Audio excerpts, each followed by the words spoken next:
Voilà. Bon, bah, bienvenue dans ce cours, cette nouvelle monture.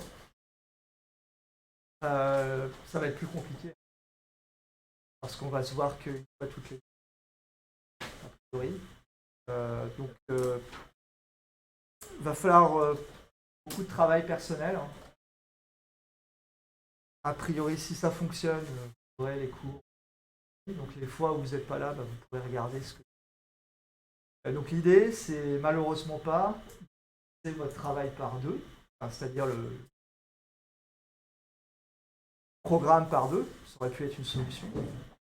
Non, on va continuer à la même vitesse, mais vous aurez 2 fois moins de cours. En gros, les semaines, aujourd'hui, on va finir le cours sur la dynamique. On va faire le priorité D3 et TD4 si tout va bien. Les étudiants qui sont chez eux vont devoir travailler ce cours et ces deux TD.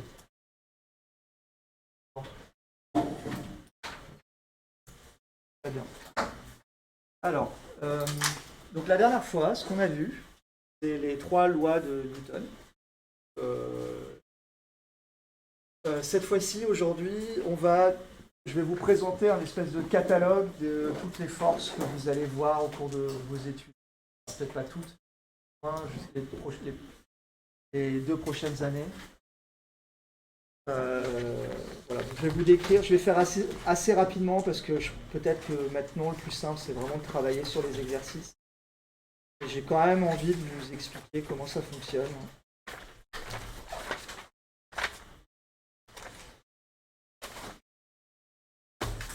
Voilà. Ce chapitre s'appelle Force et interaction.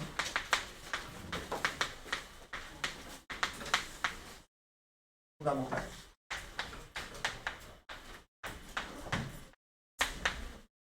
Donc c'est un résumé de ce que vous retrouvez dans le poly de cours. Vous pouvez retrouver sur le Moodle. Première chose, c'est la notion de force. Donc une force, c'est une grandeur vectorielle.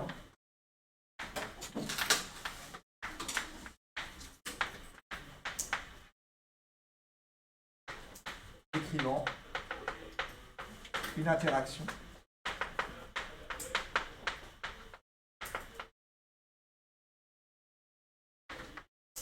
Capable de modifier le mouvement d'un corps.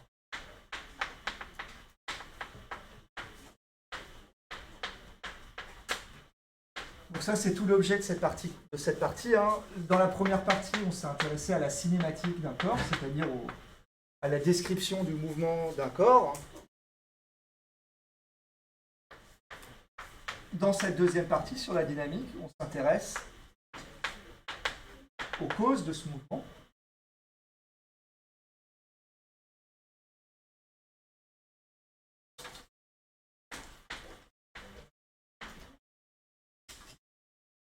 Et on a vu, c'est la seconde loi de Newton, que la force permet de modifier l'accélération d'un corps par la cause. Ce qui est important, c'est s'exprimer en Newton. Ça, c'est le noté N. Et ce qui est vraiment important dans cette c'est une grandeur vectorielle. Donc une force, c'est un vecteur. Et donc ça a une direction, un sens, une norme, et il y a toute une arithmétique sur ces grandeurs vectorielles qu'on peut les ajouter, les retranscrire, etc. Ce qu'il faut voir, c'est qu'on peut les ajouter, c'est ce qui nous intéresse quand on calcule le principe fondamental de la dynamique. Si j'ai sur un objet une force F1 et que j'applique une force F2 aussi sur cet objet-là, mon objet, en fait, ce qu'il va voir, c'est la somme des deux. La somme vectorielle des deux.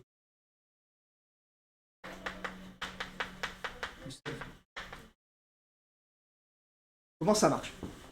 Alors, maintenant, je vais vous présenter un certain nombre de forces. Je vais appeler ça catalogue, parce que c'est Ça ressemble à un catalogue. Il n'y a pas vraiment de suite logique à tout ça. Succession de forces qu'on va voir. Donc la première, c'est le poids.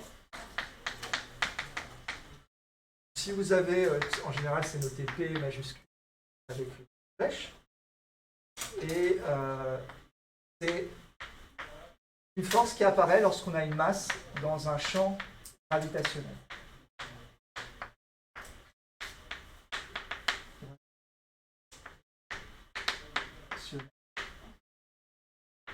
Et noté, par exemple, dans le champ gravitationnel terrestre.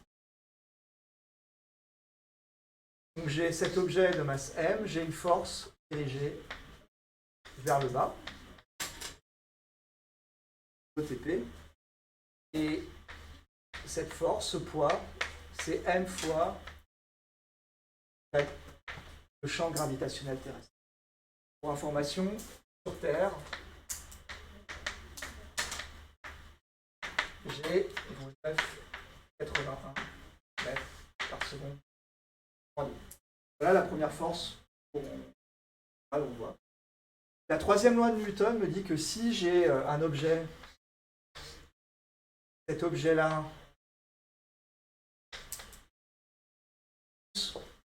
le sol, à cause du poids, et bien alors par réaction, le poids va pousser cet objet. On appelle la réaction. Qu'on va noter là.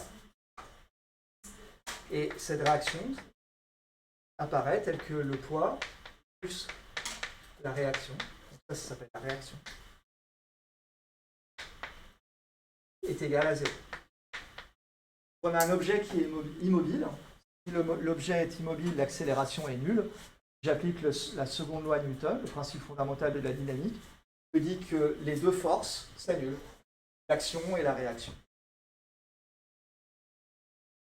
Cette force, elle est toujours perpendiculaire au plan. Par exemple, si j'ai un plan incliné avec un objet de masse m qui se déplace, lui se déplace à cause de poids, mais j'ai aussi une réaction perpendiculaire au plan, à la surface de glissement. Alors il y a une autre force de réaction qu'on appelle la tension, donc, qui apparaît quand j'ai un fil et que j'accroche une masse à ce fil. Donc, ce qu'on appelle la tension d'un fil.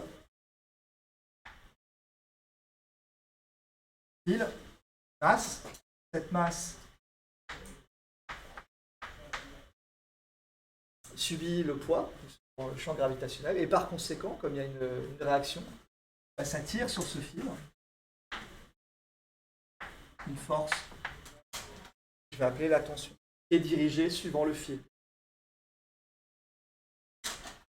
Si l'objet est à l'équilibre,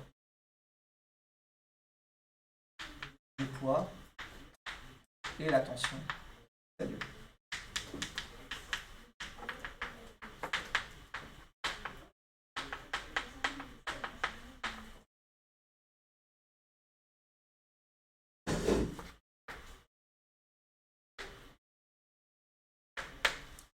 Ressort ce qu'on appelle la force de rappel. Force de rappel.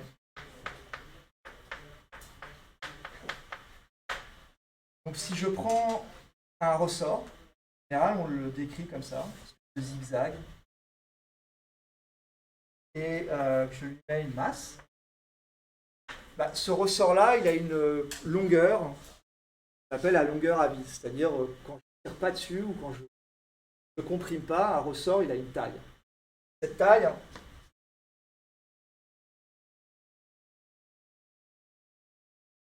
je vais noter L0.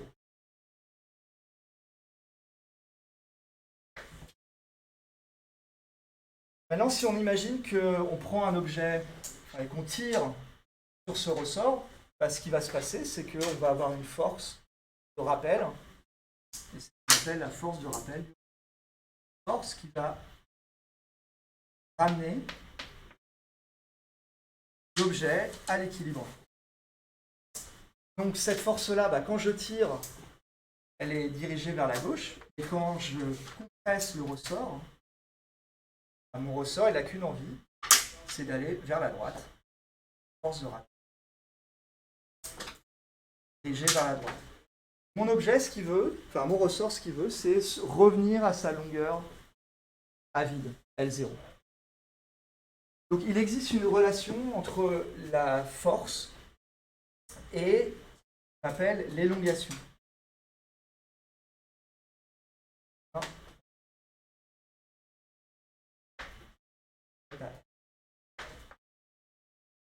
Delta L, c'est cette longueur moins la longueur à l'équilibre.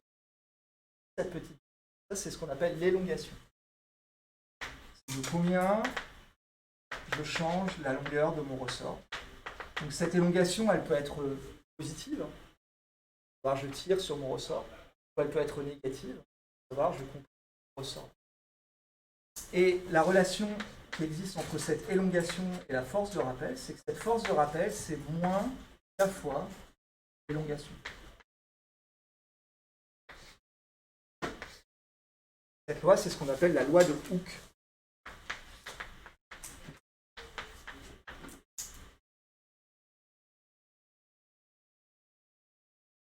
C'est une loi extrêmement importante, on va le voir tout à l'heure, faire un petit exemple, parce que ça permet de décrire l'oscillation d'objets. Alors ça peut être des amortisseurs de voitures, mais ça peut être aussi deux atomes dans une molécule qui vibre. Donc ça, c'est cette loi-là qu'on va utiliser cette fois. Je rappelle, si delta L est dirigé vers la droite, c'est-à-dire s'il est positif, comme j'ai ce moins ici, ma force de rappel sera dirigée vers la gauche. Normal, si je tire mon ressort va revenir vers la gauche. Si maintenant je comprime mon ressort, ce delta L va être négatif. Delta L, c'est L0. Un vecteur unitaire dirigé vers la droite. Et donc si delta L est dirigé vers la gauche, à cause de ce moins-là, ma force de rappel sera dirigée vers la droite. Oh, attends. Vers la droite.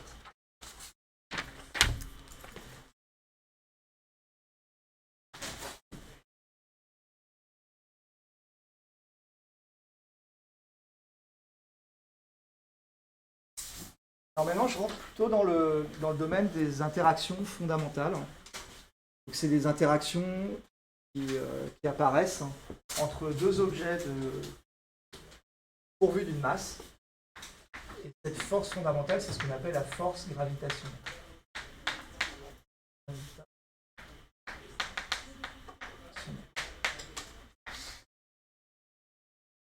Donc si j'ai un objet de masse M1 et un objet de masse M2, il existe une force d'interaction, qu'on appelle la force gravitationnelle, entre ces deux objets.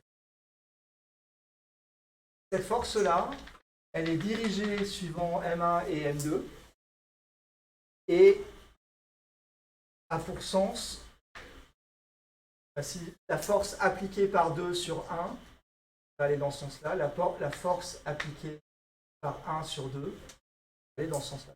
Force attractive. Donc c'est une force qui attire l'objet. Ça c'est F1 sur 2 et F2 sur 1. La force sur l'objet 1 à cause de 2. Et cette direction-là, je vais lui donner un vecteur unitaire que je vais appeler 1, 2. Et donc cette force 1, 2, la force appliquée sur 2 à cause de 1, c'est moins G. En général, on utilise un G majuscule.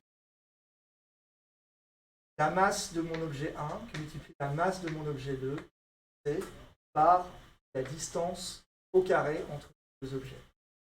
Ça, la note R. Je multiplie Là, c'est la force gravitationnelle. Donc, étant donné que M1, M2, R et G étant toutes des constantes positives, F12 va à l'inverse de U12.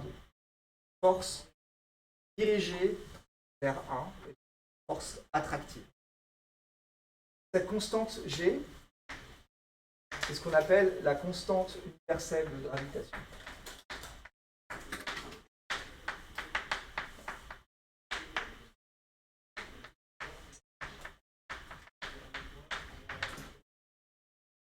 Et elle vaut 6,67 10 moins 11 newton mètre carré kilogramme.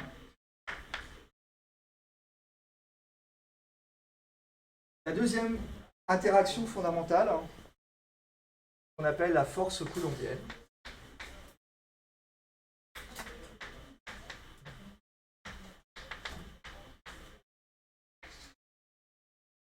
Donc c'est une force qui apparaît entre deux particules chargées. Un, deux, séparées d'une distance. Encore une fois, je vais définir une direction appelant un vecteur unitaire ici, U1, 2. Et cette force, je vais prendre F1, 2, ici, là. Donc la force sur 2 à cause de 1, là, ça ressemble beaucoup à la force gravitationnelle. À savoir que c'est Q1 fois Q2, donc c'est comme les masses, divisé par R au carré, l'inverse de la distance au carré, je multiplie par 2, ce petit vecteur unitaire, et la constante que j'ai ici, c'est 1 sur 4pi epsilon 0. Cette epsilon 0, c'est ce qu'on appelle la permittivité.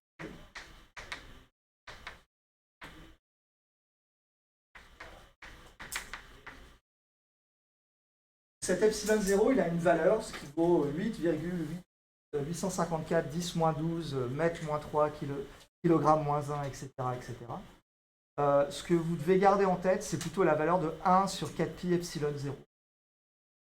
Parce que c'est celle que vous allez utiliser très souvent. 1 sur 4pi epsilon 0, ça vaut 9, 10 dans le système international. C'est en fait des newtons mètre carré. Ça, c'est la valeur que vous devez garder. Alors, ce qui est intéressant avec cette force, c'est que contrairement à la force gravitationnelle, cette force, ça peut être attractive ou répulsive. Imaginons que Q1 ait le même signe que Q2. Donc, si Q1 est positif et que Q2 est positif, ce terme-là est positif. Q1 est négatif, Q2 est négatif, ce terme-là est positif. Si Q1 et Q2 sont le même signe, la charge est le même signe, alors ce terme-là est positif et cette force est dirigée dans le même sens que U1,2. Si Q1 et Q2 ont la même charge, la force est dirigée dans le même sens que U1,2. Donc c'est une force qui est répulsive. Inversement, si Q1 et Q2 sont de signes opposés, alors ce terme-là est négatif. L'ensemble de ces termes est négatif. Et donc cette force est dirigée à l'inverse de U. Cette force est dirigée dans ce sens. C'est-à-dire que dans ce cas-là, la force, elle est attractive. Contrairement à la force gravitationnelle où il n'y a pas de masse négative, ça n'existe pas. Donc dans cette force-là, la force est toujours attractive. Dans le cas de la force coulombienne, suivant le signe des charges, si les deux charges ont les mêmes signes, on va avoir une force qui sera répulsive. Si les deux charges ont des signes opposés, on va avoir une force attractive. Ça se retrouve directement dans l'équation vectorielle de la force coulombienne.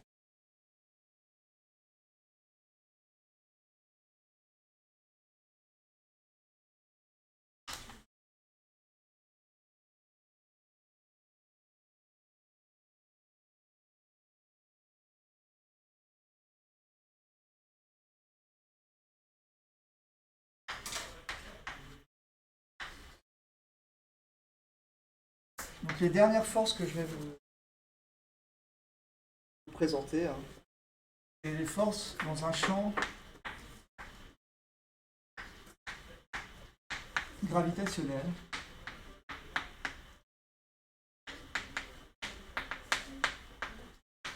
ou dans un champ électromagnétique.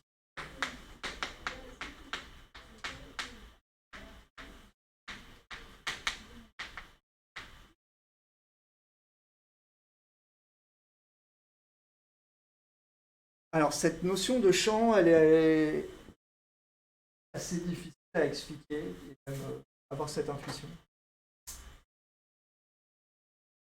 La force universelle, l'interaction fondamentale, c'est celle-ci. C'est-à-dire que si j'ai une masse M1 et j'ai une masse M2, ces deux masses-là vont s'attirer. Là, on va faire le raisonnement qui est que cette masse n'existe pas. Donc j'ai une masse ici. Cette masse-là, seule, elle va générer ce qu'on appelle un champ électromagnétique. Un champ, gravitationnel. Comme la Terre.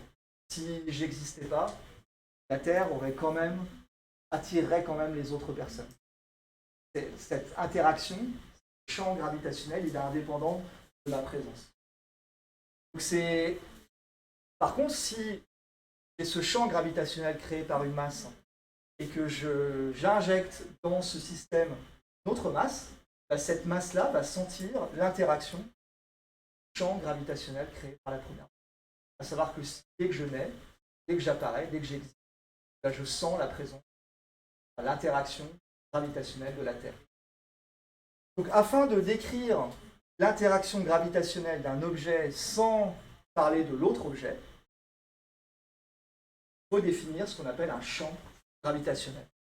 On peut faire exactement le même raisonnement pour une force coulombienne, où si j'oublie la deuxième particule, je peux m'intéresser au champ coulombien, au champ électromagnétique, créé par une charge que je vais présenter. Imaginons qu'on ait un objet de masse m dans la Terre. Donc la Terre, je vais la représenter comme un point, masse m. Cet objet, il va générer un champ gravitationnel. Ce champ gravitationnel, calculer comment il est dirigé vers cette masse.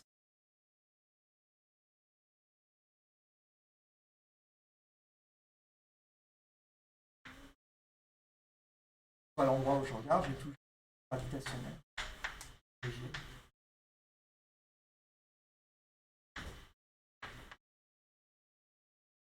Ce champ, à la surface de la Terre, je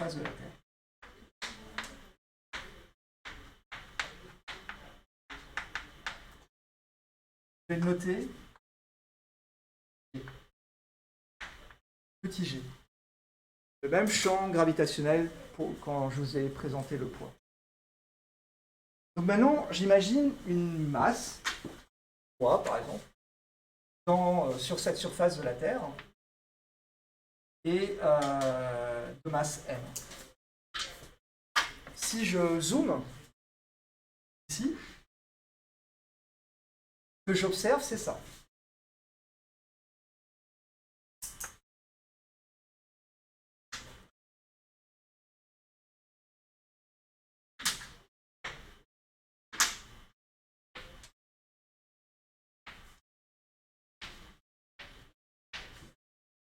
Ce que j'observe, en fait, c'est que la Terre, elle est plate.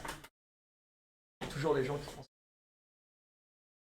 Mais à mon niveau, en fait, j'observe une Terre qui est plate, et le champ gravitationnel, bien qu'il soit toujours dirigé vers le centre de la Terre, est pour moi toujours perpendiculaire au sol. Ce champ gravitationnel, quand je mets une masse à l'intérieur de ce champ gravitationnel, il y a une force qui apparaît. Cette force, c'est ce qu'on a appelé le poids. Le poids, c'est la masse fois ce champ gravitationnel. Donc quelle est la relation qui existe entre ce poids ici et la force d'interaction gravitationnelle que j'ai présentée? La relation, c'est justement ce champ électromagnétique. Si je prends cette masse M, ben, il ressent force, la force de ma masse grand M sur ma masse M, et cette force, elle vaut moins G, petit m fois grand M, sur la distance carrée, la distance entre le centre de la Terre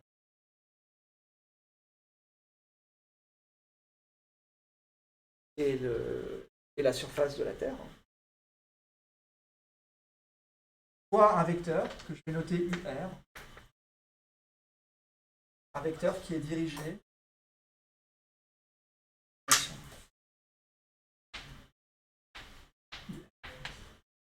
donc ça c'est le premier vecteur du repère sphérique. C'est un vecteur qu'on n'a pas encore vu. On a vu que le repère cartésien et le repère polaire. Dans le polyte TP, dans le polyte de cours, pardon, je vous ai présenté le repère sphérique. Je ne vais pas trop en parler parce que vous le verrez au deuxième semestre en long, en large et en travers. Et voilà, je vais juste utiliser pour une fois et une seule fois ce vecteur UR, cette relation ici. Donc si je compare ces deux forces, ben en fait ce que je dois me dire c'est que ces deux forces sont les mêmes. Il n'y a pas de raison que le poids ici et cette force gravitationnelle créée par la Terre sur moi soient différents. Donc ces deux trucs-là sont égaux.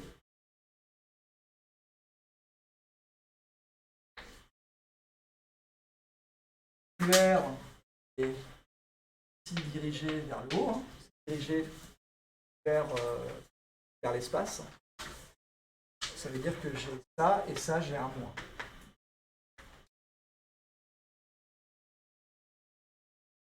Donc si j'identifie les termes, ce que je remarque, c'est que ça, voilà, bah, ça doit être égal à ça. Et là, c'est ma constante gravitationnelle fois la masse de ma Terre, c'est par le rayon de la Terre.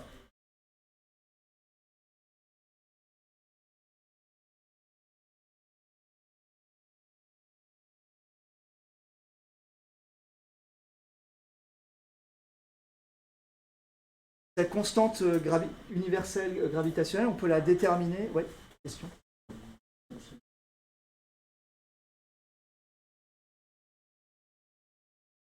Oui, c'est RT, c'est ce truc-là. Parce que j'ai utilisé la formule générale ici de R carré. Mais dans mon cas précis, ce rayon-là, oui, c'est un R que j'aurais dû mettre, c'est ça.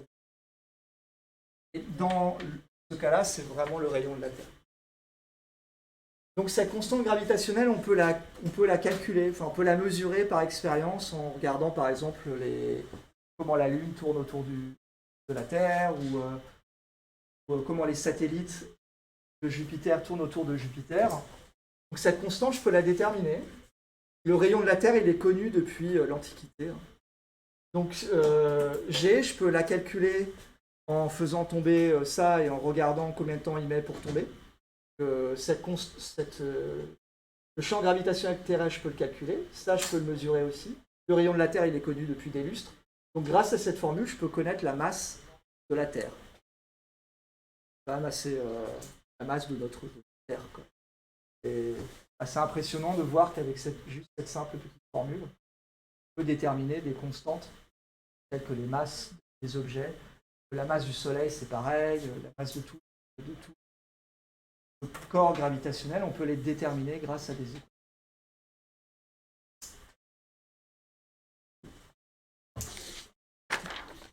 Par analogie,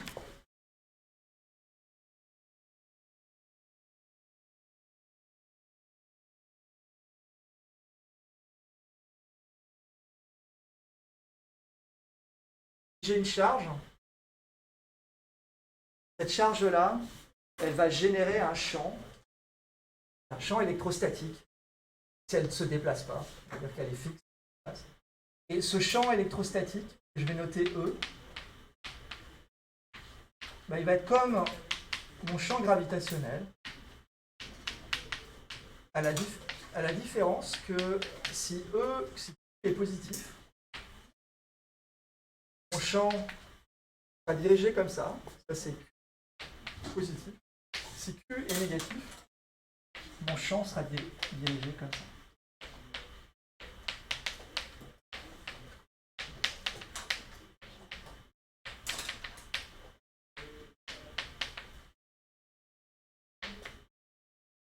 Et si je mets une charge dans ce champ électromagnétique,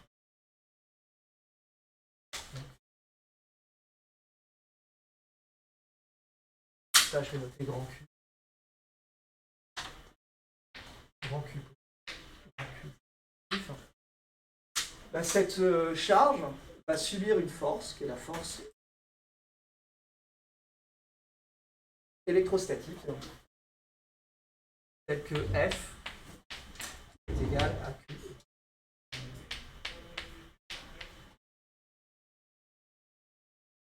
Ce E-là, comment calculer ce E? C'est l'objet de la deuxième année d'université en cours d'électromagnétisme.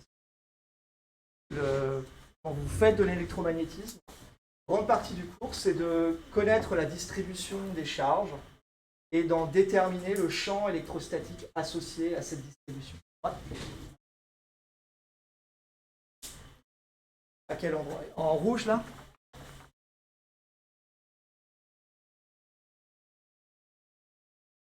Ici? Là, c'est G.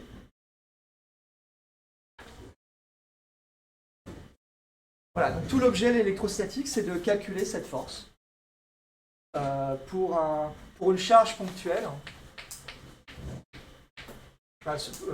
ce champ magnétique électrostatique, pour une charge ponctuelle, je peux faire exactement le même raisonnement qu'on a fait ici, et ce champ électrostatique, il vaut 1 sur 4 pi epsilon 0. Grand Q, R carré.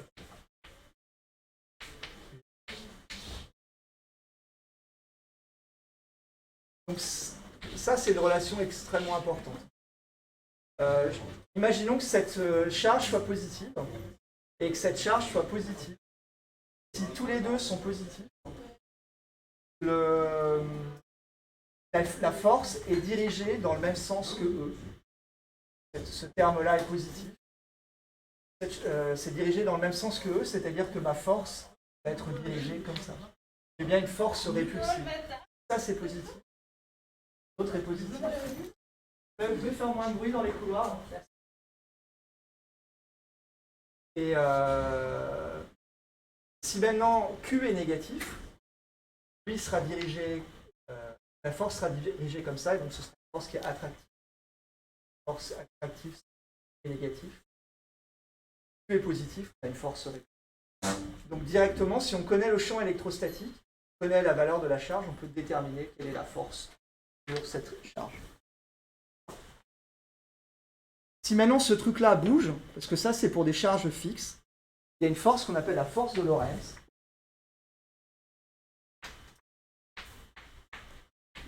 Qui est notée en F est égal à Q, E. Donc ça c'est la force électrostatique, Q fois le champ électrostatique, plus V qui est la vitesse de mon objet, de ma charge, vectorielle, mon champ magnétique. Ça décrit une particule dans un champ électromagnétique.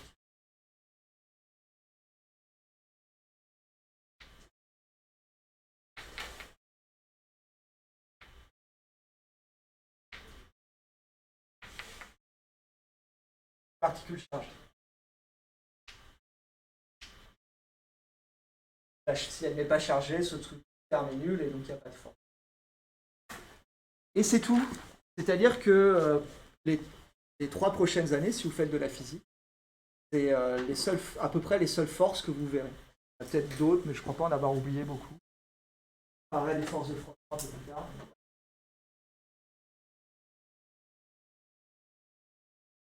Ouais, alors le champ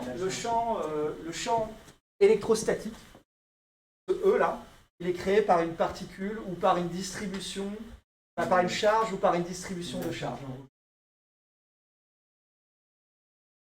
Celle-ci, oui, elle crée aussi son champ.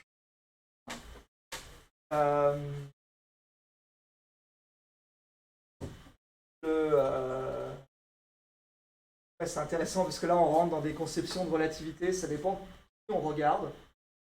Même le concept de fixe et je verrai ça en deuxième et en troisième année. Mais typiquement, je vais rester simple, si votre particule est fixe, elle va générer un champ électrostatique. Et à ce moment-là, une particule chargée qui arrive à côté de cette particule va sentir ce champ électrostatique et être attirée ou repoussée suivant le signe de la charge. Et si cette particule se déplace dans un champ magnétique, alors je vais avoir une force qui va apparaître. Ce champ magnétique, il est créé par des particules en déplacement. C'est-à-dire qu'une particule qui est fixe ne va pas créer de champ magnétique. Ça, c'est un catalogue de toutes les forces. Et si vous les connaissez tous, là, dans 2-3 ans, vous n'avez pas besoin d'apprendre d'autres choses que ça. Comme je vous dis, ça, en particulier ce truc-là, c'est l'objet de la deuxième année de physique.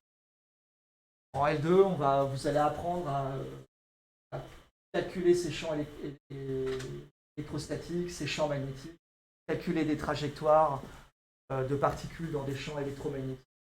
Ça va vous permettre de voir l'unification de 3 grands pans de la physique, à savoir l'électrostatique, le magnétisme et l'optique. En fait, à la fin, on peut montrer que la lumière est la propagation d'un champ électromagnétique. Très bien. Est-ce que vous avez des questions là-dessus? Non? Donc on va attaquer les TD. Donc on va faire le TD numéro 3. Est-ce que tout le monde a une feuille? Oui, normalement oui, parce que j'avais préparé.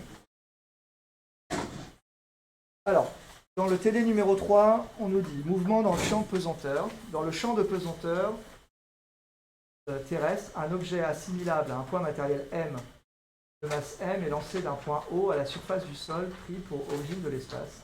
La vitesse initiale V0 du point M fait un angle alpha supérieur à 0 avec l'horizontale et négligera le frottement de l'air sur le module.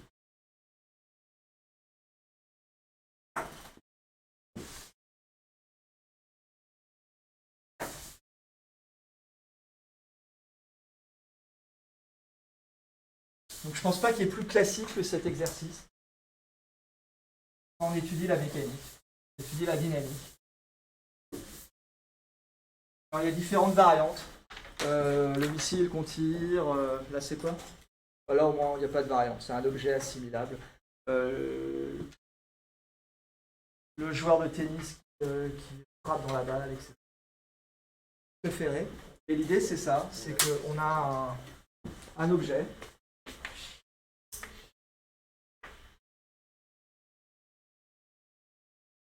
On lui donne une vitesse initiale, par exemple en tapant dessus, en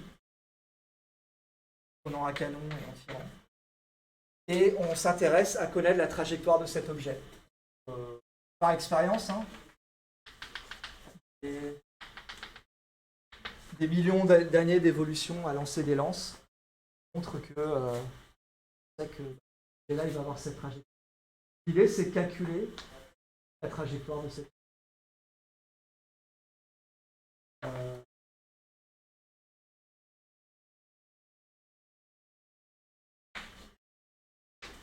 ce qu'on va faire,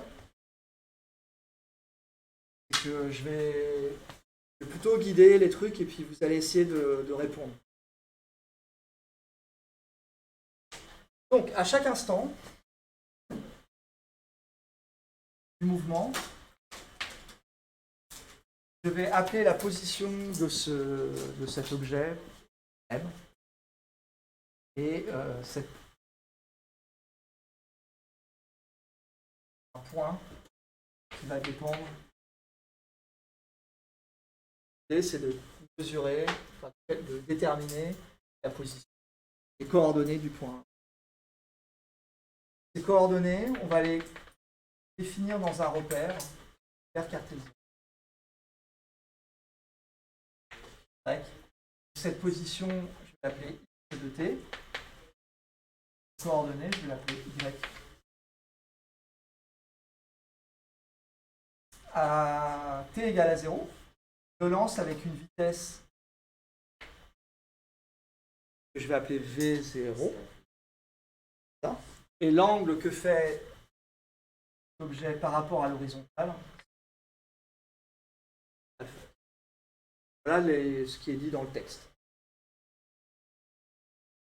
C'est bon? Alors, première chose à faire, c'est le bilan des forces. Donc parmi tous les catalogues, dans tout le catalogue de forces que je vous ai montré, quelles sont là où les forces à prendre en compte lors de ce mouvement. Je suis d'accord avec vous.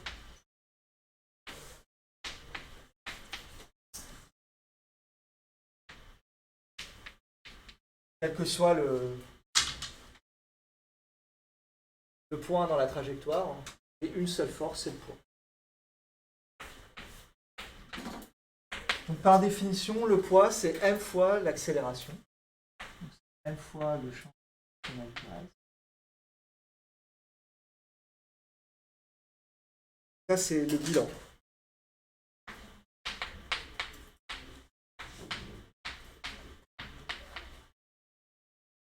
J'ai une force. Ensuite, on applique ce qu'on appelle le principe fondamental de la dynamique. Le principe fondamental de la dynamique, il nous dit que la somme des forces est égale à m fois l'accélération. Là, j'ai qu'une force, et donc mg est égal à m1. Donc, g a égale à g. Ce résultat-là, ce n'est pas la première fois qu'on l'a vu. Je l'ai commenté déjà beaucoup de fois. C'est un résultat qui peut paraître étonnant. C'est la réalité physique. C'est que l'accélération ne dépend pas de la masse de cet objet. Elle ne dépend que du champ gravitationnel terrestre. Donc une fois qu'on a fait ça, on peut projeter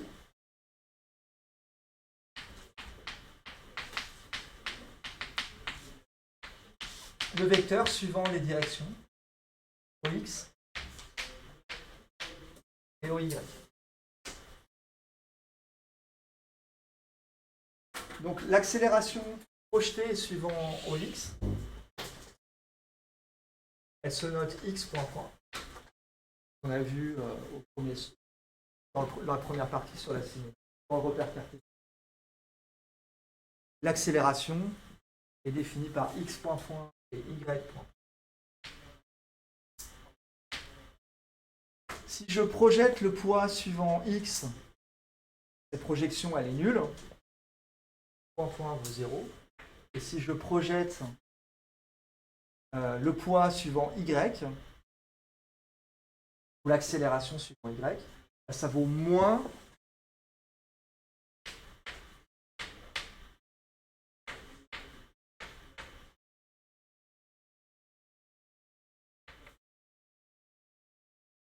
dirigé vers les axes négatifs. Point.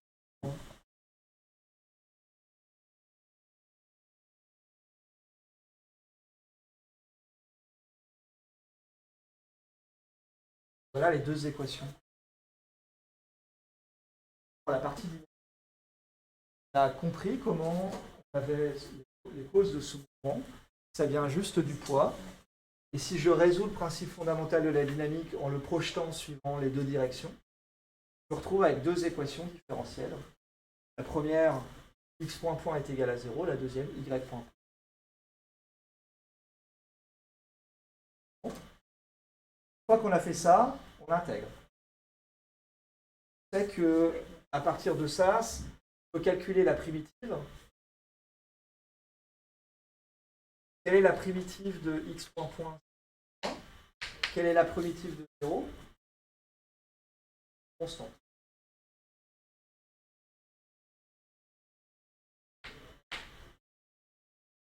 De même ici, y point.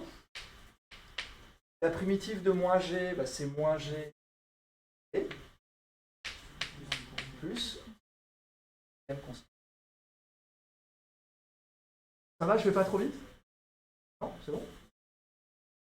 Donc maintenant, la question, c'est que la constante 1 et la constante.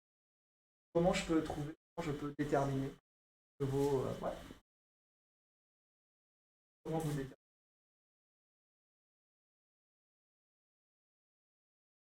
Ouais.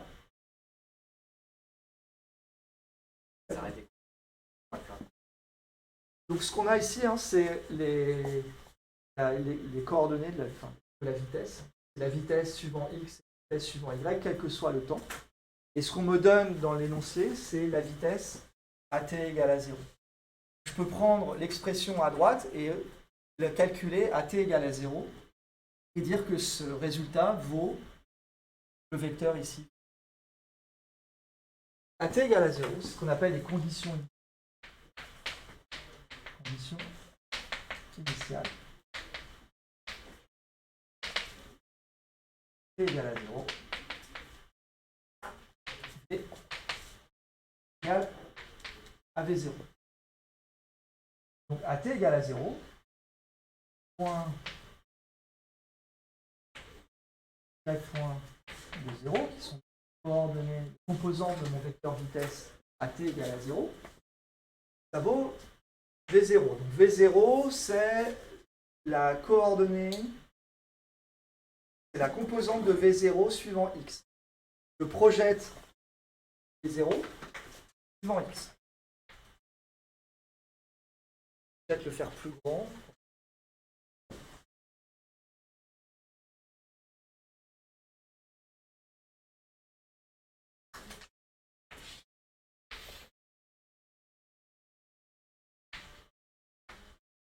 Ça, c'est V0. Ça, c'est l'angle alpha. Ce que je cherche, c'est la projection de V0 en x, la projection de V0 en y.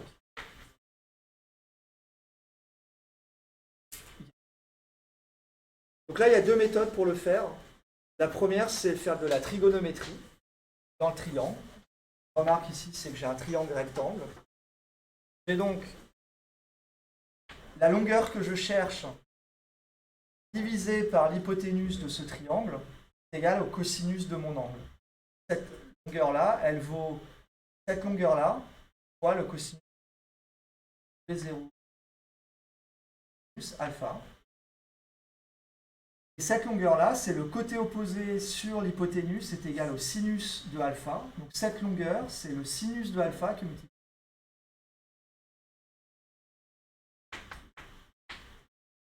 On dit exactement ce que vous avez dit, mais en l'expliquant. Ça, c'est la première méthode. La deuxième méthode, c'est utiliser les produits scalaires, comme vous avez vu en application des maths. Normalement.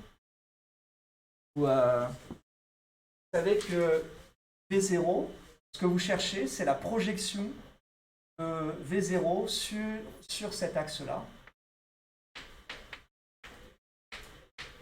Ce que vous cherchez, c'est V0 scalaire. Cette longueur-là, c'est par définition le vecteur V0 scalaire, le vecteur unitaire.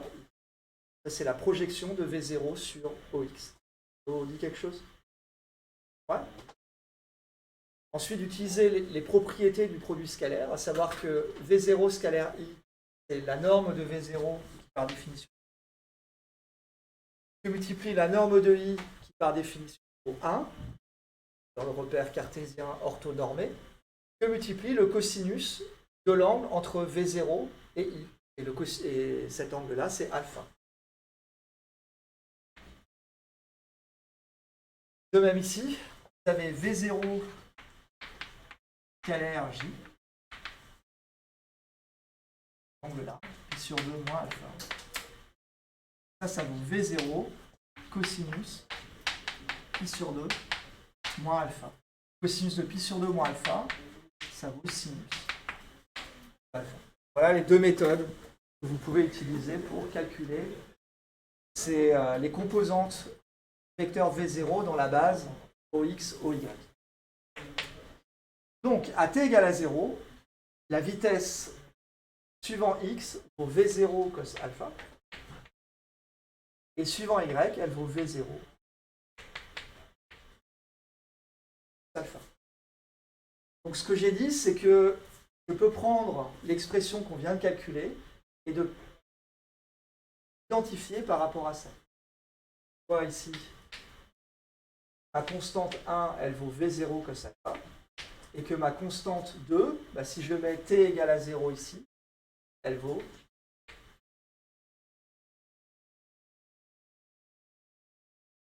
donc quand vous avez des équations différentielles à résoudre, vous les intégrez, vous avez toujours des constantes. Afin de déterminer ces constantes, vous devez regarder les conditions initiales du problème. Si vous remplacez les conditions initiales du problème dans votre problème, ça permet de déterminer ces conditions. Maintenant, cette vitesse, elle s'écrit G0 cos alpha. Et ici, moins GT plus 0.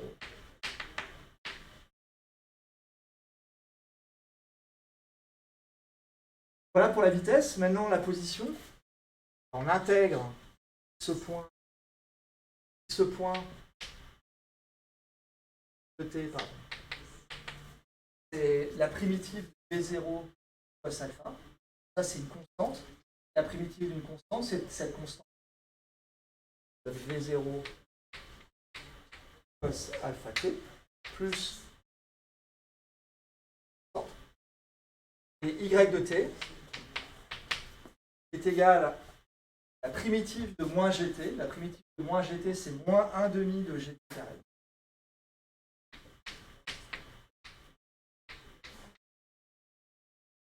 Plus la primitive de V0 sinus alpha, V0 sinus alpha, multiplié, plus une constante. Comment on détermine ces constantes? Par les conditions. On cherche à t égale à 0, quelle est la position de x et de y. C'est qu'à t égale à 0, x est égal à 0 et y est égal à 0. Notre objet, il démarre de là, à t égale à 0, en 0, 0. À t égale à 0, x de 0 est égal à 0, y de 0 de 0 est égal à 0. Si on remplace ici, on a x de 0 qui vaut la constante 3 et qui vaut 0. Et y de 0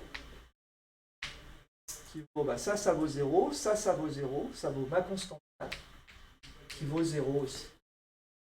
Donc, x de t vaut V0 cos alpha t.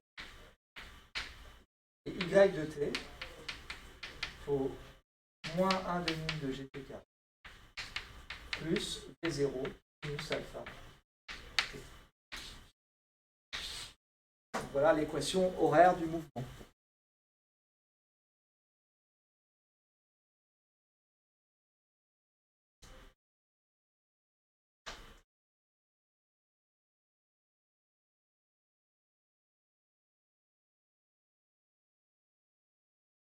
Il y a des difficultés là-dessus?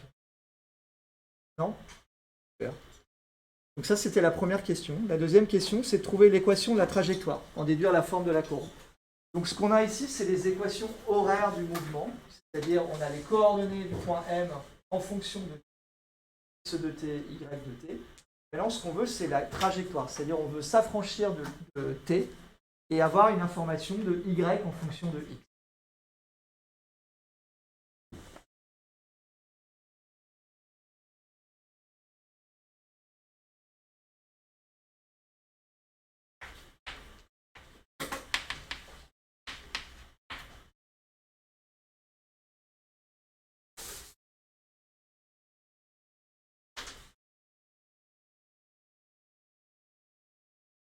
comment je peux faire ça?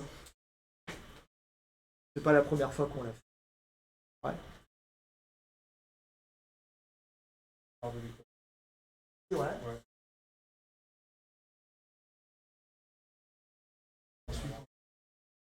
Voilà, c'est aussi simple que ça. Effectivement, on part de la plus simple, qui est x est égal à v0 cos alpha t, ce qui nous donne t égal à x sur v0 cos alpha.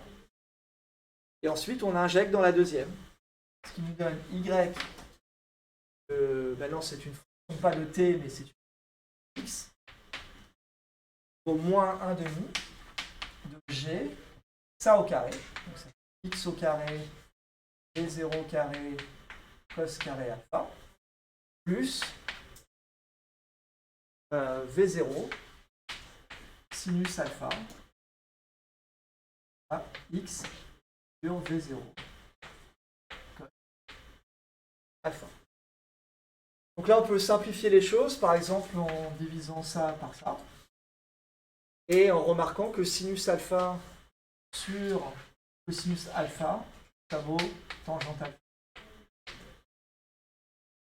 nous donne y de x qui est égal à moins 1 demi g sur v0 carré cos carré alpha x au carré plus tangente alpha. Voilà pour l'équation de la trajectoire. Ça, mathématiquement, c'est quoi comme équation?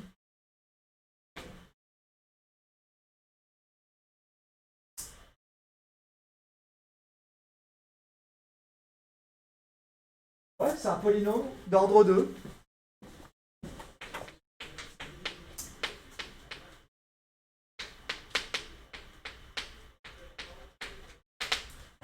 Donc un polynôme d'ordre 2, la forme de la courbe, c'est ça. Soit ça, soit ça. Ça s'appelle une parabole.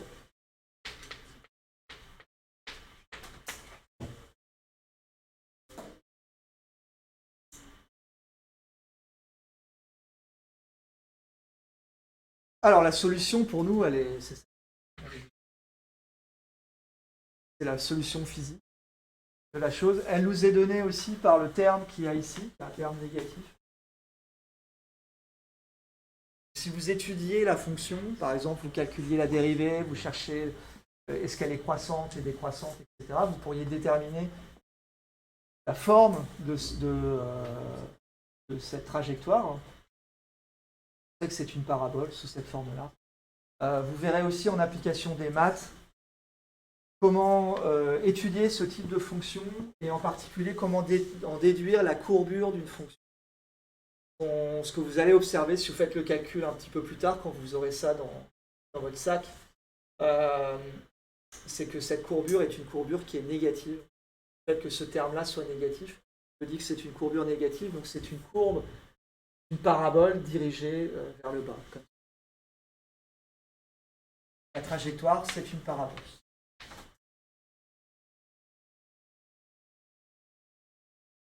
Alors, si vous voulez prouver tout ça, vous pouvez étudier cette fonction en calculant la dérivée, en faisant le tableau de signes de la dérivée, puis en étudiant ses variations.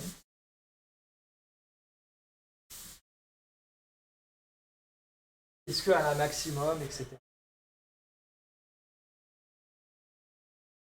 À partir de l'équation de la trajectoire, déterminer les coordonnées du sommet S, en déduire le temps TS nécessaire pour atteindre le sommet. Quelles sont les composantes du vecteur vitesse en S et son module?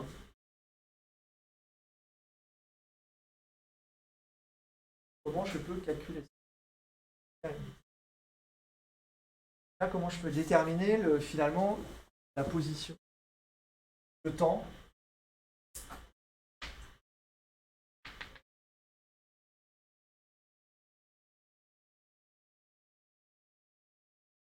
de ce sommet-là? Ouais. Ouais, voilà. Ouais. Là, on a une fonction marqué y en fonction de x.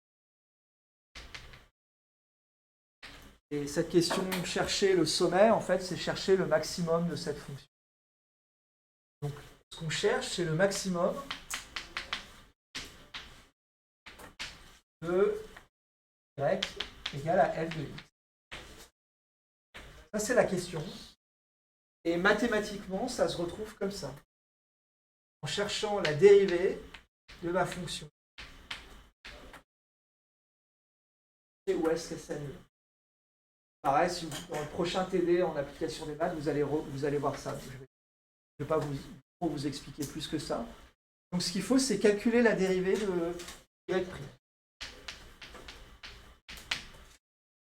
Donc la dérivée de moins 1 demi de g v0 carré cos carré de alpha x au carré, c'est la dérivée.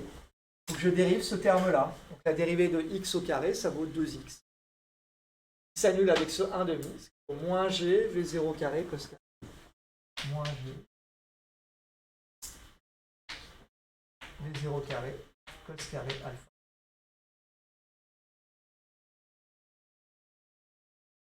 Plus tangente alpha. La dérivée de tangente alpha x, c'est tangente. Et ça s'annule. Donc je cherche x tel que ce terme-là s'annule.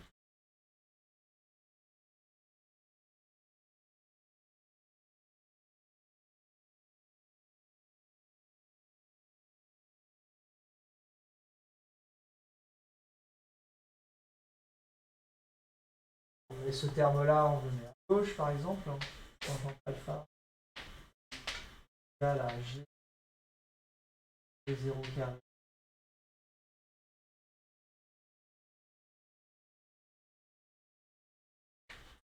X.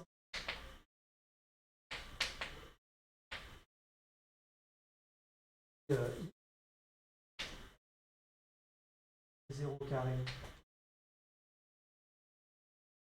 Cos carré alpha. Tangente alpha. Tangente alpha, c'est sin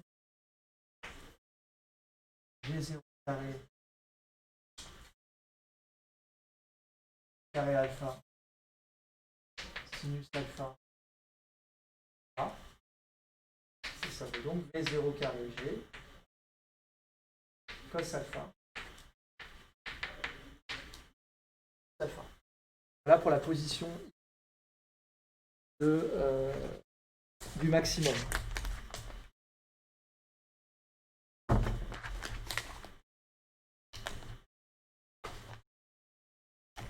Comment je calcule y? Ce que je connais maintenant, c'est ça. Suivant x sommet. Comment je calcule ys?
Alors, comment je peux calculer ys? Maintenant, je connais xs. Comment?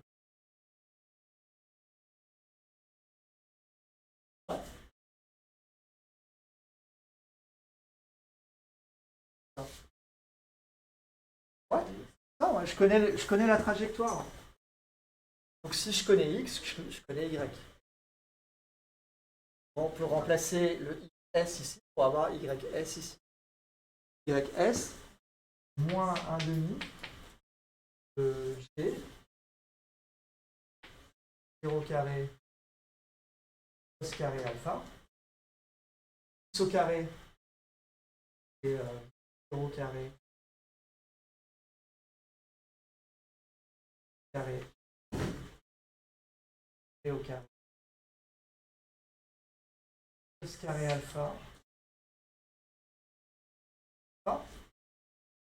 Voilà pour le premier terme. Plus tangente alpha. Et 0 carré sur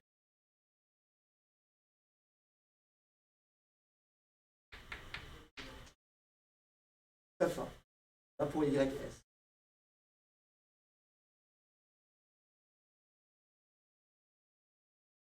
Alors, il y a des choses qui simplifient, par exemple le terme là.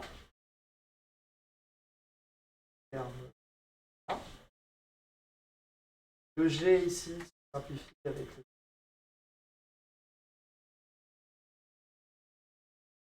donne moins 1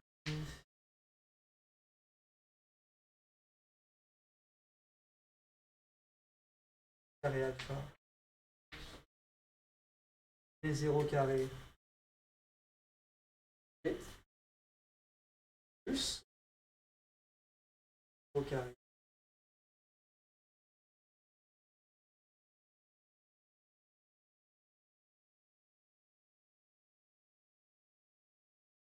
Ah oui, non. Ce terme-là s'enlève.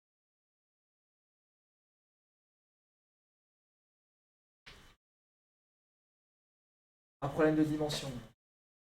Ouais.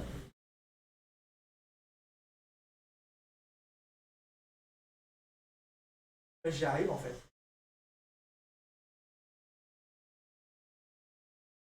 Vous êtes plus rapide que moi quand ensuite ici. J'y arrive, je pense. Tangente alpha, c'est sinus sur cosine.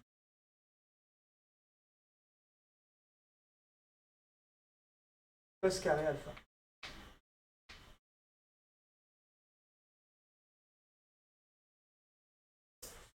Donne moins 1, 2. Est-ce que je peux simplifier ça?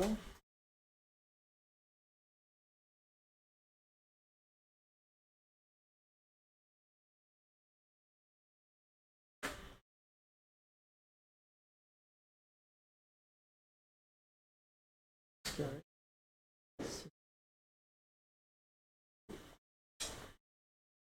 Oh, pardon.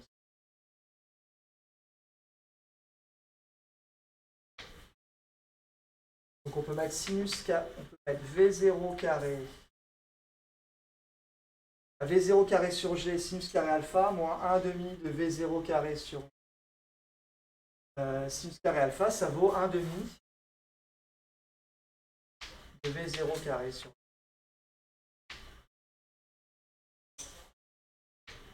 carré alpha. Pas besoin d'utiliser.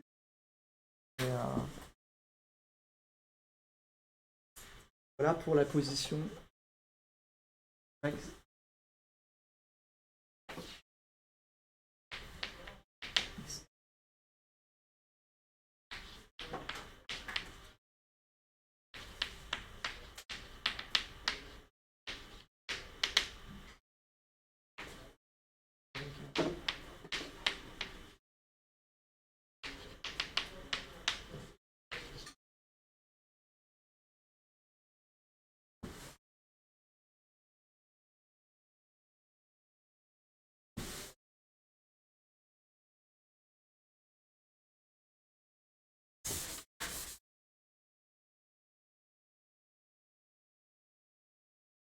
Donc la seule difficulté, elle est là en fait.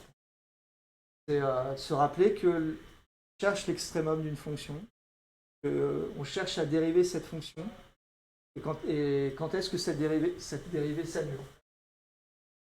Ça nous donne la coordonnée xs, et comme on connaît l'équation de la trajectoire y en fonction de x, on remplace xs dans l'équation, ça nous permet de retrouver y. Le calcul est juste un peu embêtant, la difficulté elle est ici.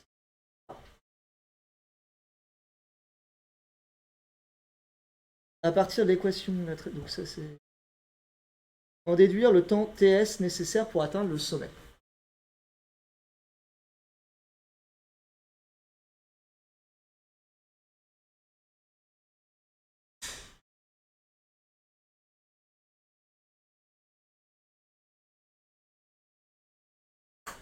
Une idée?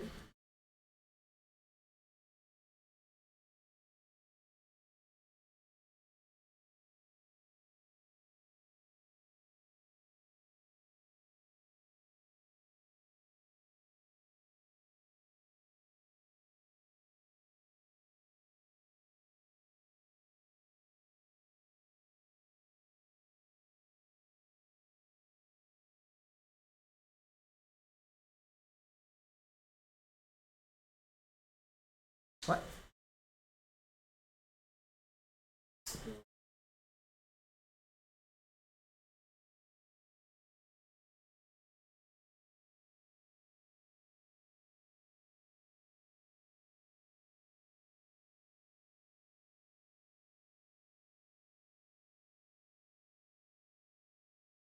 Ça, en fait, ce qu'on ne peut plus faire, c'est prendre l'équation de la trajectoire. Il faut qu'on revienne aux équations horaires du mouvement.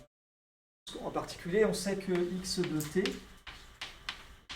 c'est v0 cos alpha. Ça, c'est les équations. Ici, xs de ts, c'est v0 cos alpha de s. Et xs, je le connais. xs, il vaut v0 carré sur v.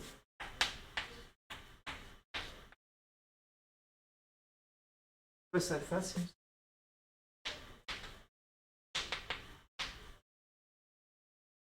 Je connais la trajectoire, enfin la coordonnée suivant x de mon point S. Comme ça dépend du temps, je peux déterminer quel est ce temps pour atteindre cette coordonnée. TS V0 plus alpha.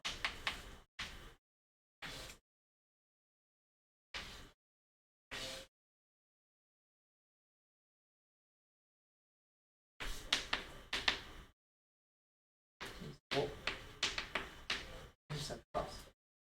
G.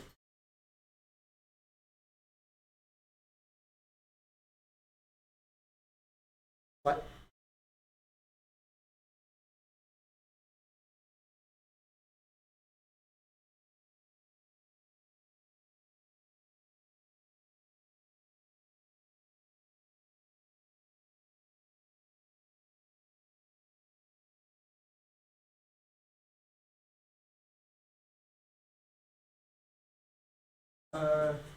Là, moi là, bah, il disparaît pas en fait, c'est ça moins ça qui donne ça.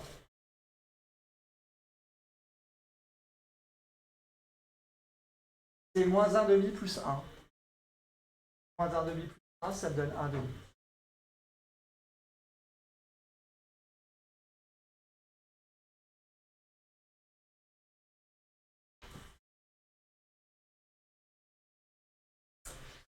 Alors, à partir, quels sont les composants du vecteur vitesse en S et son module? Donc maintenant qu'on connaît le temps, TS, et qu'on connaît les composantes de vecteur vitesse x point et y point, il suffit de prendre x point et y point et remplacer TS à l'intérieur de ces équations. Ça, c'est une chose. Donc on peut le faire. X point, c'était quoi? X point, c'est V0 plus alpha. Y point, c'est moins GT. V0 sinus alpha. Voilà les composants du vecteur vitesse. Donc au point S,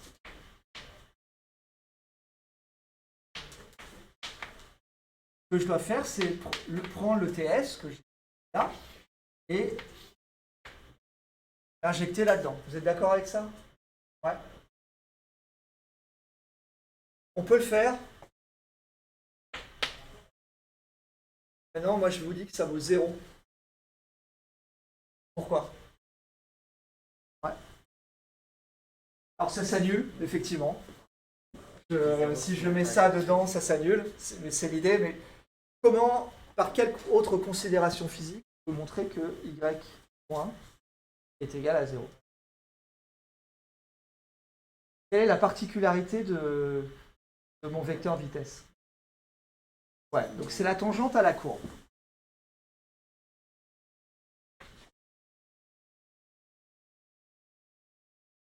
Maintenant, je suis au point S. Je suis là. Mon vecteur vitesse est comme ça. Quelle est la composante du vecteur vitesse suivant Y? 0. Donc ça, c'est aussi une bonne manière de vérifier vos calculs. Si, par exemple, vous faites un calcul compliqué comme celui-là, vous rentrez ça et que vous trouvez autre chose que 0, c'est que vous êtes planté avant. Parce que, là où vous pouvez faire confiance, c'est sur ce type de raisonnement. Parce que vous connaissez les propriétés du vecteur vitesse, vous connaissez l'allure de cette trajectoire. Donc, en haut de cette parabole, vous ne pouvez pas avoir une composante suivant Y qui soit différente de 0.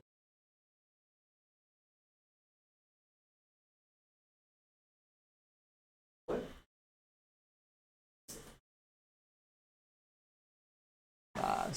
Pour moi, ça, c'est de la physique. En même temps, toutes les choses, si vous raisonnement là, toutes les choses sont prouvées. Enfin, on a prouvé que le vecteur vitesse était tangent à la trajectoire. On l'a prouvé en cours. L'équation nous montre que c'est une parabole. On est en haut, donc par définition, le vecteur vitesse, il est forcément horizontal. Donc la composante est forcément nulle. Donc pour moi, il n'y a absolument aucun souci, et au contraire, à faire ce genre de raisonnement plutôt que de faire un calcul qui pourrait être compliqué. Ouais.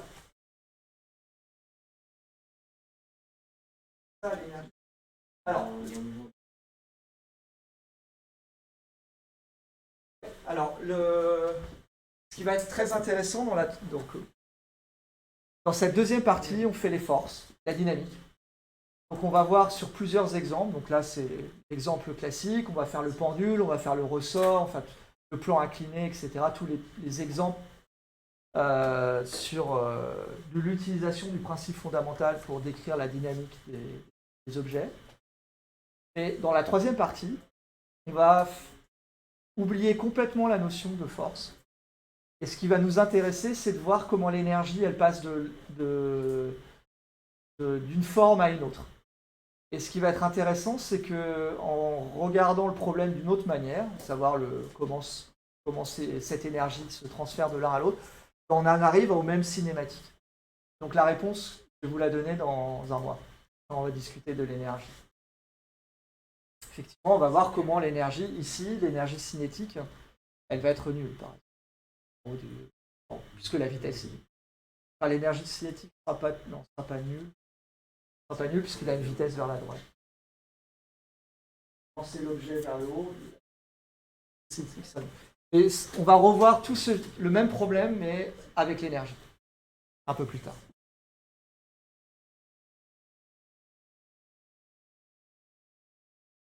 Alors,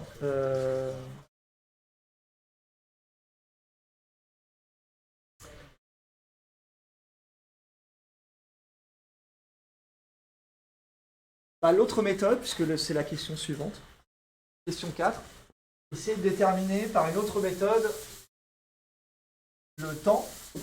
C'est cette méthode, c'est celle que je viens de dire. C'est que en TS, en S, Y point égale à 0. Donc Y point, c'est moins TS, V0, enfin. Et ça va être égal à 0. donne TS est égal à V0 sinus alpha sur G. Ça, c'est le point numéro 4. D'autres méthodes pour déterminer le temps TS.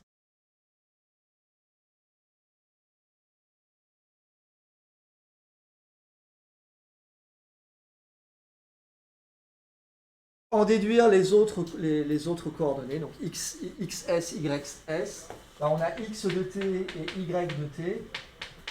On prend ça et on injecte là-dedans. C'est marqué ici. Vous voulez le faire, vous pouvez le faire, vous allez retrouver. Alors, le point M retombe sur le sol en B à l'instant TB. Exprimez les coordonnées du point B et le temps TB. Comparez le vecteur vitesse au point B à celui au point O. Module et direction. Donc,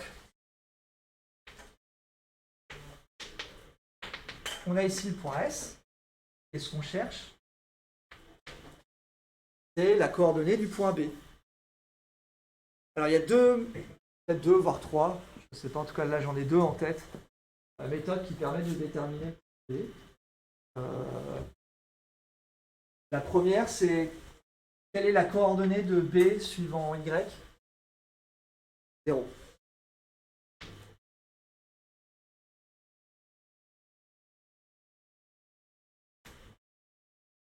Là, on peut partir de là et en déduire le temps, comme on connaît la coordonnée de Y, en déduire le temps que met l'objet pour que sa coordonnée suivant Y devienne 0. On prend l'équation.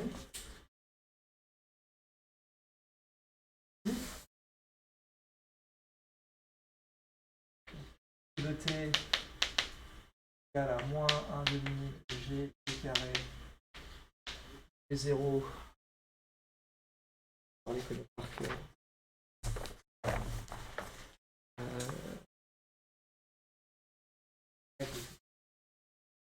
0t cos alpha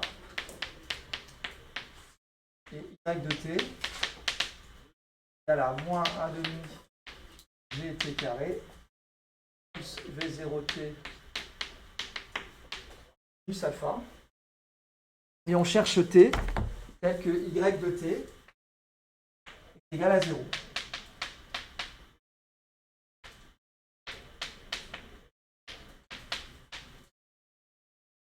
Ouais. Vous êtes d'accord avec ça?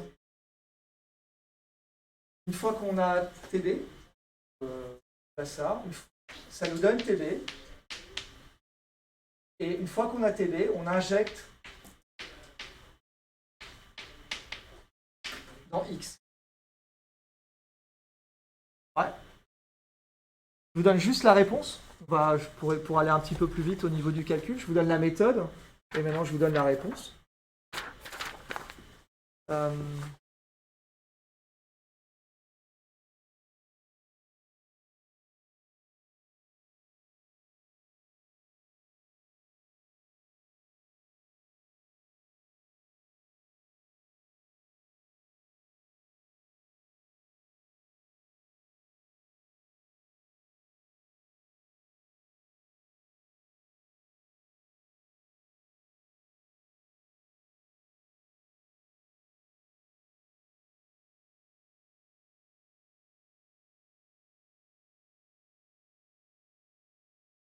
Je vais le faire parce que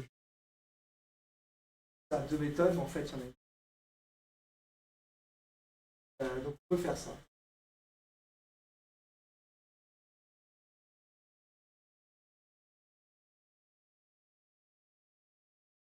Un demi d carré plus v0 sinus alpha est égal à 0. Ça nous donne TB facteur de moins 1 demi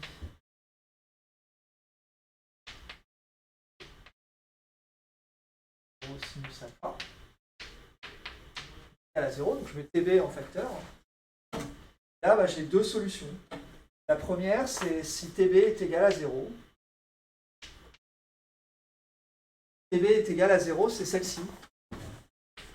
Cette solution-là. Vous voyez, effectivement, quand TB est égal à 0, à T égale à 0, mon objet, il a bien une abscisse, enfin une ordonnée qui est nulle. Ça, c'est la première solution. La deuxième solution, c'est quand moins 1 demi G TB plus B0 sinus alpha égale à 0 donne TB est égal à V0 sinus 2V0 sinus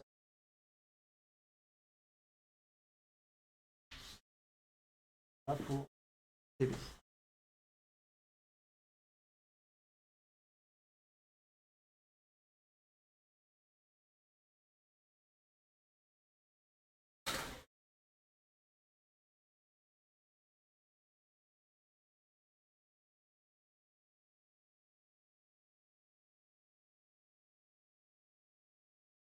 Donc ensuite, on injecte TB dans X et dans Y, enfin dans X, pardon, Y on connaît, pour avoir la position de X. Donc on calcule X de TB, X V0 cos alpha, qui multiplie TB, donc V0 cos alpha, TB qui vaut 2V0 sinus alpha, X TB, à la 0 alpha, alpha. Là pour XB.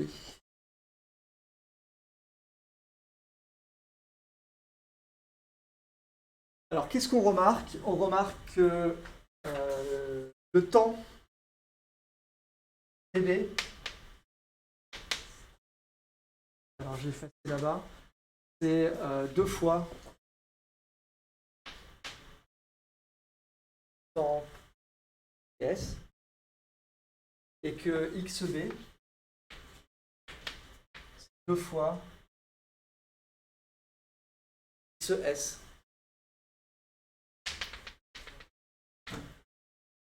Le mouvement est totalement symétrique, c'est-à-dire que le temps qu'il faut pour aller de ce point-là à ce point-là est exactement le même que pour aller de ce point-là à ce point-là. Et le point S, il est au milieu de OB. À tel point que si je filme la trajectoire d'un objet, et que je vous montre le film à l'envers, vous êtes incapable de savoir.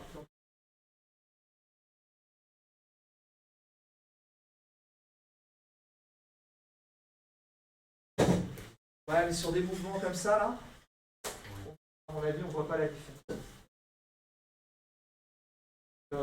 Effectivement, il y a le frottement, mais ouais, je pense que le mouvement d'une craie dans une salle,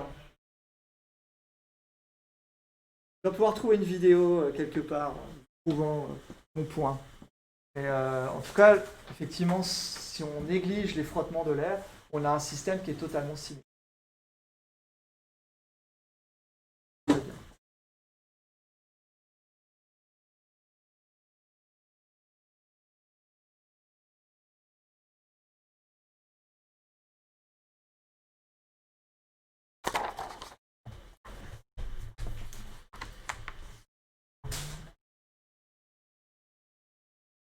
Donc ce qu'on observe, alors le calcul vous est donné, hein, vous savez que vous avez des corrections de CTD.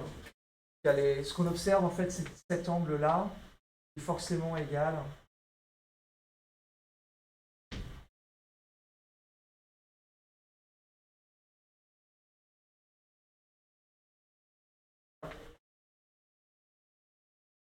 à V0,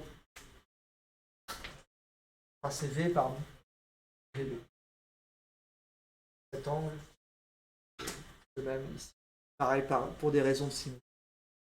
il y a le calcul qui est expliqué, vous allez regarder. C'est pour moi plus important d'essayer de comprendre quel est l'angle idéal pour lancer le plus loin possible.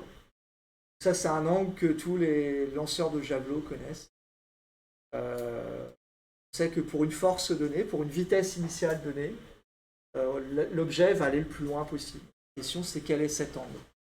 Vous avez une idée de cet angle? Ouais. Ouais, c'est 45 degrés. Donc la question, c'est comment on peut le trouver? Mathématiquement, comment on peut prouver que c'est 45 degrés? Donc ce qu'on connaît, c'est ça.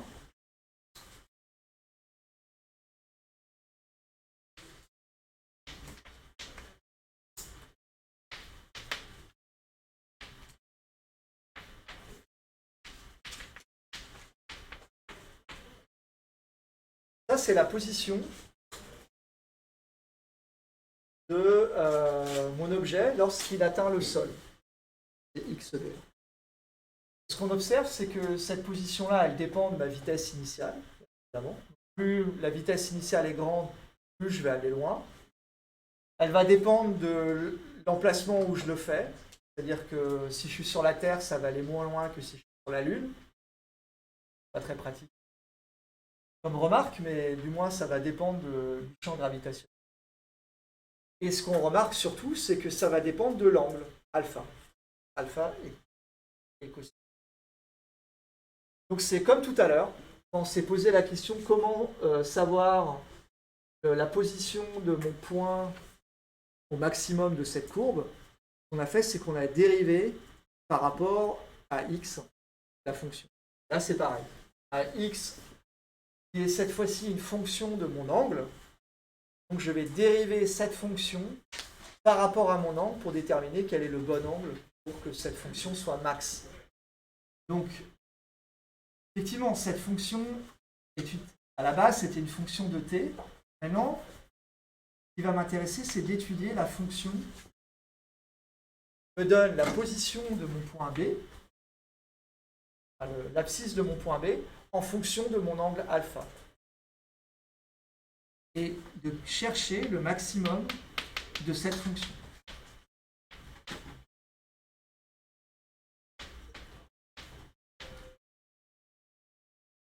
Donc ça, c'est quelque chose d'assez courant aussi, c'est que quand on a ce genre d'exercice, on a des fonctions de variables et de paramètres.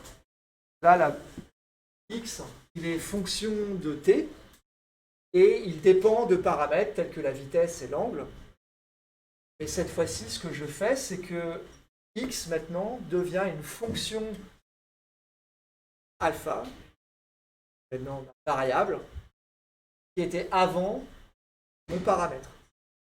Donc le paramètre que j'ai ici dans cette fonction devient la variable de ma fonction. Et maintenant, comme c'est une variable, je peux dériver cette fonction par rapport à cette variable. Ce que je cherche, c'est le maximum de xb de alpha, donc je vais dériver cette fonction par rapport à sa variable qui est alpha. Je cherche la dérivée de 2v0 carré sur g sinus alpha cos alpha. Donc la dérivée de sinus alpha cos alpha, c'est u fois v, c'est u' fois v plus u fois v'. La dérivée de sinus alpha, donc u' cos alpha, c'est cos alpha que multiplie cos alpha, plus sinus alpha, que multiplie la dérivée v' de cos alpha, ça veut dire moins sinus.